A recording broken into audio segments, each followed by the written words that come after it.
Welcome to Tactical Talk. This is Zain Khan. Today's topic is China rising and its BRI Belt and Road Initiative. Today, our first guest is joining us from Canada, an author and a geopolitical analyst, Matthew Ehret. Our second guest joining us from Pakistan is Captain retired Adeeb Safvi, a senior geopolitical analyst. Welcome to our show, Matthew Ehret. This is Zain Khan. It is a pleasure having you on Tactical Talk. It's a pleasure to be on, Zain. Welcome to our show, Captain Adeeb Safvi. It's a pleasure having you. Thank you, Zain. It's always a pleasure talking to you. Matthew, let's get to the first question. The Western narrative asserts that the BRI is an unsustainable debt trap. What is your opinion on that? Well, I think that there's a little bit of projection in that analysis. Psychologically speaking, I think that there's certain practices that the IMF, the World Bank, for many decades have been practicing on much of the developing sector. And if you look at much of the nations that have been incurring debts over the past decades in unsustainable quantities, whether it's Africa, whether it's Asia or beyond, or South America, it's primarily been through Western financial institutions. What China has been doing by extending the BRI projects around the world has been similar only in the sense that they've been extending loans.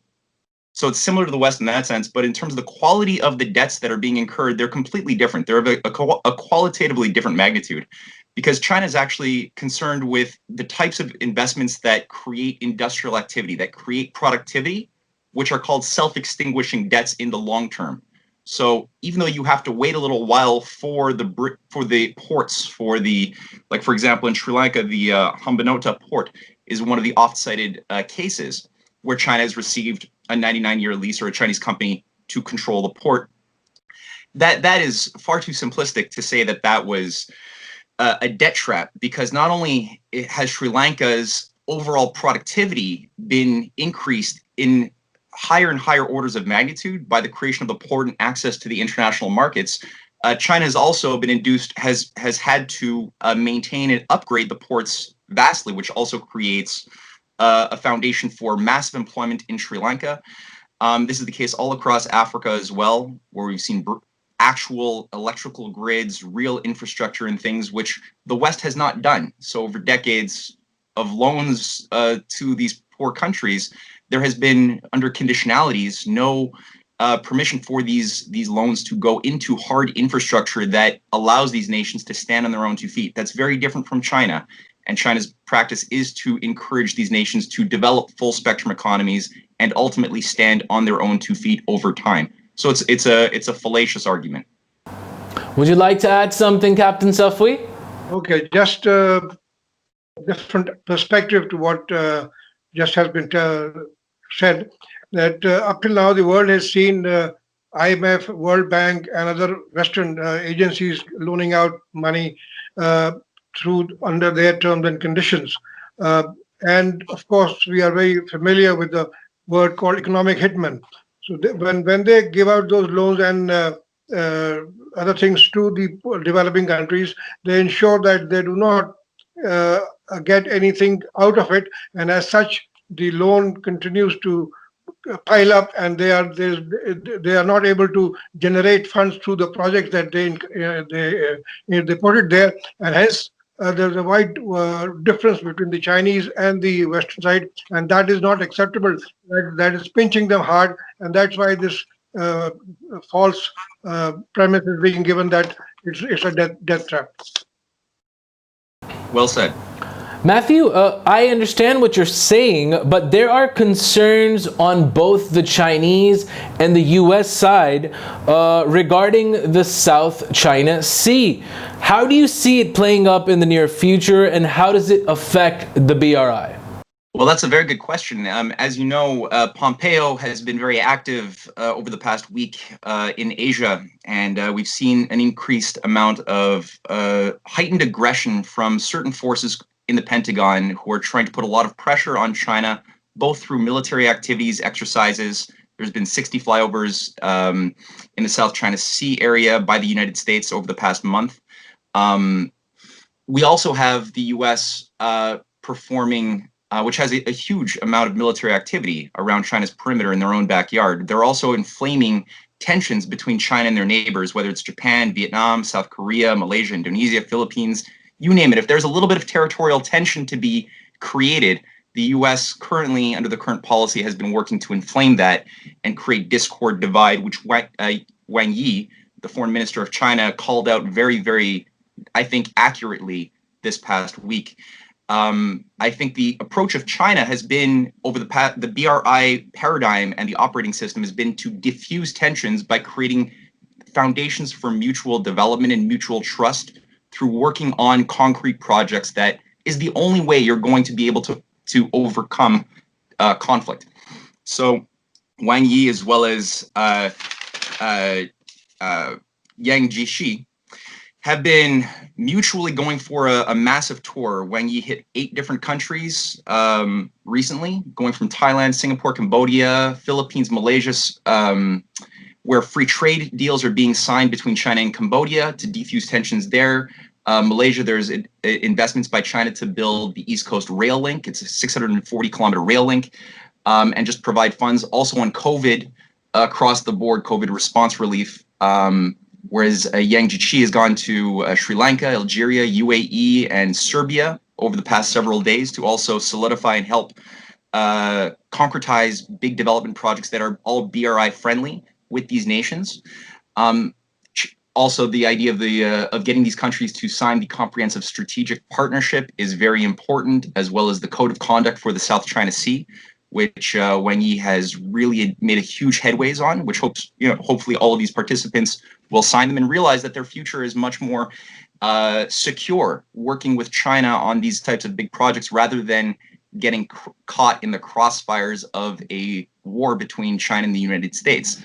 I think all of these countries are realizing that they're being played, and increasingly there's an openness and an enthusiasm that I haven't seen in a very long time to work with China over this. I see you'd like to add something, Captain Safvi. Yeah, certainly, Zain. The military connotation of the just being described. You see, traditionally, the seas have been named according to the regions that they have been associated with, like Persian Gulf, Gulf of Aqaba, Red Sea, South China Sea. So they have a historical background to it. That those littoral straits that surround the area, they have the basic sovereignty over those areas, and hence the names have been attached. And now, after the passing of the Law of the Sea Convention, all these navigation straits are being governed by the law of the sea. Hence, the premise that the Chinese cannot do this in South China Sea, those islands are being developed for military purposes, and all the rest of it that we keep hearing are basically undermining the law of the sea. I mean, it very clearly says that the littoral states will have no jurisdiction over it if anybody is exercising right of innocent passage. What is right of innocent passage? Any military ship or other ship passing through the territorial waters of any other country will have to comply with certain conditions, and as such, they can pass through. So there is no real conflict as such in managing those areas, and there is no, I feel, no military requirement for sending out aircraft carriers and making it into a battleground and creating a tension for no rhyme or reason. We must comply with the Law of the Sea Convention and use those waters for peaceful purposes as have been defined by the Law of the Sea. Captain Safvi, speaking of the BRI, how important is the China-Pakistan Economic Corridor CPEC for the BRI? Some say it's a flagship project. What's your take on that? Yes, certainly. CPEC actually was negotiated with China in something like 2003 when President Musharraf was in power, and the basic framework was laid down at that time. And since then, we have gone a long way. And I would agree with you that CPEC has now become the flagship of the Chinese initiative. Gwadar, of course, is a port that is being developed. And if you compare this port within the region, it becomes very clear that this is going to be a game changer in terms of economic activity, trade, and other things that will pass through this port.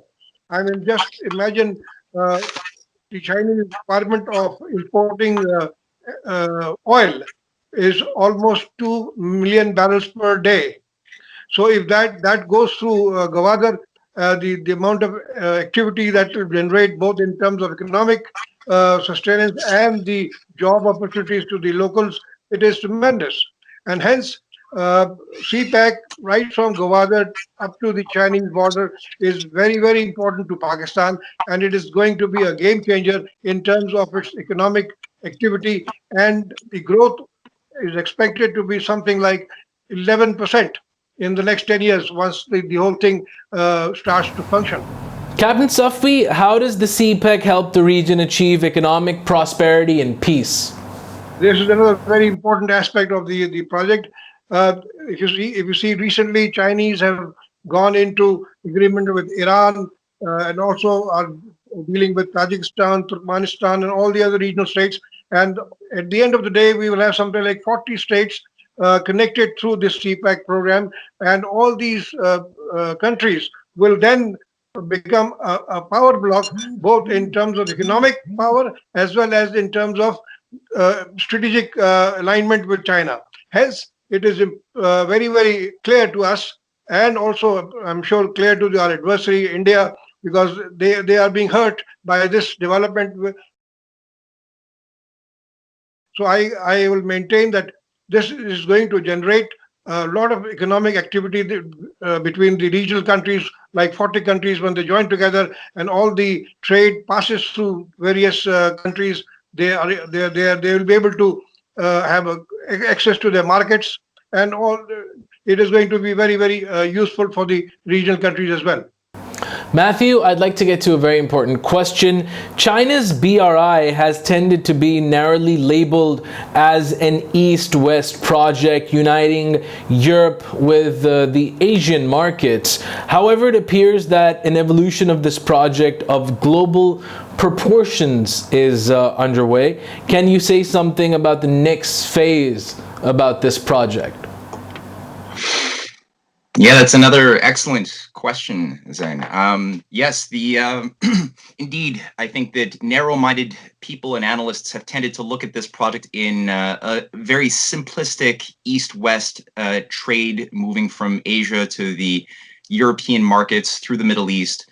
It's so much more than that, and I think we have to really take a Chinese perspective on this. And I remember when Xu Enlai, there's a story I'd heard when he was confronted with Henry Kissinger in the early 70s, and Kissinger asked him, "So what is your opinion on the French Revolution?" Xu Enlai famously said, "Well, it's too soon to say."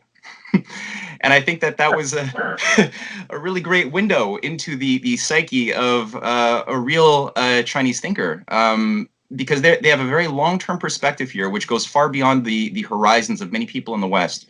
And this is a comprehensive project which there are many nations of the world. I mean, there's about 135 that have signed on in various degrees with the BRI project. 17 nations in Latin America. Most of Africa has signed on in various ways to the BRI framework, Asia, and increasingly we're seeing the Arctic. I mean, the Polar Silk Road has taken on new life last year, which ties in very closely with the Russian Far East development strategies, extending the Maritime Silk Road so that it can harmonize with the vast infrastructure building that Putin is working on for Russia's underdeveloped Arctic regions. Also, the maritime passageway is going to increase fivefold, which would cut off about 10 to 20 days of shipping between China and Europe by moving through the Arctic Passage. Overall, I think that even people looking at the Middle East in a serious way should be very hopeful by the Iran-China strategic economic agreement, the development plan for $600 billion, which is just being finalized.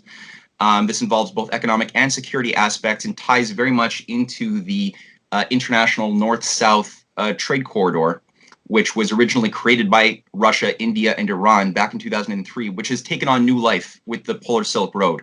It involves moving rail and other things, massive infrastructure through the Caucasus, which could be a big stabilizing force for a lot of the zones that are being lit on fire in Russia's soft underbelly. It also creates a framework for a long-term win-win cooperation where you get all these different nations to work together on projects that mutually benefit each other. And I think it's much more in harmony than people realize with the Belt and Road increasingly. Maybe it was more dissonant for a while some years ago, but I think it's moving in the same orientation. Africa as well has benefited immensely. And I think we're going to see that with the new Egyptian rail corridor. It's a 543-kilometer Chinese-financed rail corridor, high speed, from east to west, that there is going to be a major connection with the BRI projects through the Middle East and into Africa, where there's so many projects that are going to increasingly not be seen as piecemeal, but rather will blossom and interconnect, uniting continents and people increasingly over the coming decades. I think that this, barring certain massive disruptions in the world system, which are dangers. I mean, obviously, the chessboard has been thrown over on many occasions in world history, preventing the natural development of these sorts of orientations from happening. Barring that, if cooler heads can prevail, this is the orientation that humanity is facing, and we will have to choose to accept, I think, working on a multipolar framework rather than continuing on this no future unipolar agenda, which there's no win for humanity in that orientation. So I think the choice is going to have to be made sooner than later. Captain Safvi, with China economically and technologically rising, do you see a multipolar world in the near future? Okay, thank you, Zain. That's a very relevant observation, I would call it, not a question, because to my mind, China has already assumed the role of a superpower, and it is already a multipolar world. And just to explain that, when I was in service and we were working on Chemical Weapons Convention in Geneva, Chinese delegate were very close to us, and we worked together. And at that time, just like Matt, I'm reminded of that incident, which gives their psyche. They said that there is no need for talking to me. There is no need for Captain to take any offensive posture against the Americans on every issue. Leave it for the time being, and only take on those issues which are of national interest. And at that time, U.S. had not even signed the Chemical Weapons Convention, and they were trying to impose their will on it. So that psyche is still there. All these years, Chinese have worked with head down, worked with very focused ideas and projects, and they have come up to a stage where they are now technologically, as well as economically, as well as militarily, are forced to reckon with. And this Chinese dragon, I would call it, is now waken up. The way they have handled the CPEC and OBRI projects, and the way they have approached the other countries, making them see what they have in their mind and bringing them on the same page and making them feel part of the whole system is tremendous. And this is certainly not acceptable to the Americans, and that is why they fear. And last word on this, that the Chinese capability, technology and industry has risen to that extent that we will soon see the Americans and the Western industries closing down, and the lock that will be there on the industry will also be Chinese lock. So this is what I see in the future, that China is now a force to reckon with, and it is a multipolar world right away now. And the sooner the Americans realize it and start to negotiate, that there is no more space for their unilateralism. Multilateralism is there, and America is a threat to that. The moment they get back into the shoes, we will have no friction, and we will have a win-win situation for all. Thank you so much, Captain Adeeb Safvi, for being on Tactical Talk. It was a pleasure having you. Thank you, Zain. Thank you very much. Thank you so much, Matthew Ehret, for being on Tactical Talk. It was a pleasure having you. It's always a pleasure to be on. This was Matthew Ehret joining us from Canada, and also Captain Safvi joining us from Pakistan. We were discussing China's BRI and its implications on global policy. Until the next episode of Tactical Talk, this is Zain Khan. Take care and goodbye.